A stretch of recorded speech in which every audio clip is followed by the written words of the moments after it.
La première épître de Jean chapitre 2. Mes petits enfants, je vous écris ces choses afin que vous ne péchiez point. Et si quelqu'un a péché, nous avons un avocat auprès du Père, Jésus-Christ, le juste. Il est lui-même une victime expiatoire pour nos péchés, non seulement pour les nôtres, mais aussi pour ceux du monde entier. Si nous gardons ses commandements, par là nous savons que nous l'avons connu. Celui qui dit « Je l'ai connu » et qui ne garde pas ses commandements est un menteur, et la vérité n'est point en lui. Mais celui qui garde sa parole, l'amour de Dieu est véritablement parfait en lui. Par là nous savons que nous sommes en lui. Celui qui dit qu'il demeure en lui doit marcher aussi comme il a marché lui-même. Bien-aimés, ce n'est pas un commandement nouveau que je vous écris, mais un commandement ancien que vous avez dès le commencement, et ce commandement ancien, c'est la parole que vous avez entendue. Toutefois, c'est un commandement nouveau que je vous écris, ce qui est vrai en lui et en vous, car les ténèbres se dissipent et la lumière véritable paraît déjà. Celui qui dit qu'il est dans la lumière et qui hait son frère est encore dans les ténèbres. Celui qui aime son frère demeure dans la lumière et aucune occasion de chute n'est en lui. Mais celui qui hait son frère est dans les ténèbres, il marche dans les ténèbres et il ne sait où il va, parce que les ténèbres ont aveuglé ses yeux. Je vous écris, petits enfants, parce que vos péchés vous sont pardonnés à cause de son nom. Je vous écris, Père, parce que vous avez connu celui qui est dès le commencement. Je vous écris, jeunes gens, parce que vous avez vaincu le malin. Je vous ai écrit, petits enfants, parce que vous avez connu le Père.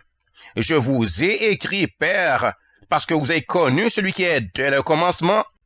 Je vous ai écrit, jeunes gens, parce que vous êtes forts, et que la parole de Dieu demeure en vous, et que vous avez vaincu le malin.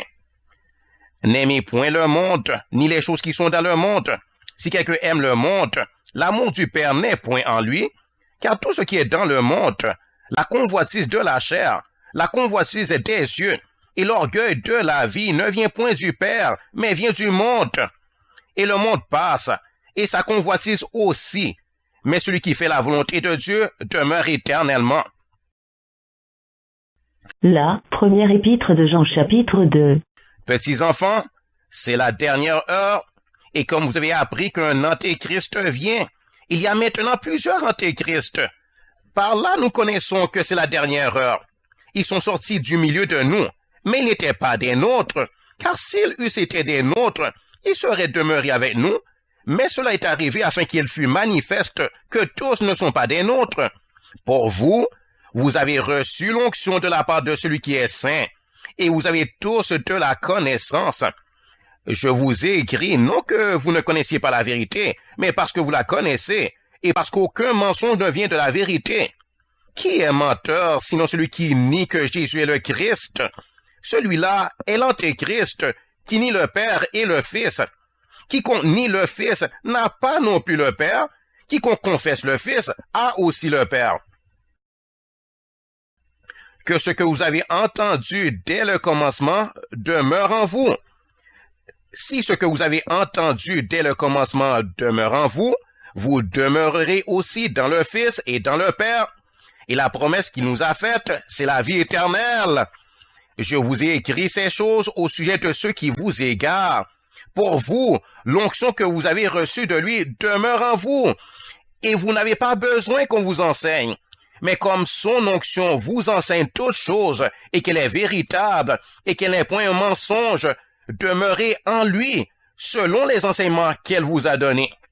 Et maintenant, petits enfants, demeurez en lui, afin que, lorsqu'il paraîtra, nous ayons de l'assurance, et qu'à son avènement, nous ne soyons pas confus et éloignés de lui. Si vous savez qu'il est juste, reconnaissez que quiconque pratique la justice est né de lui.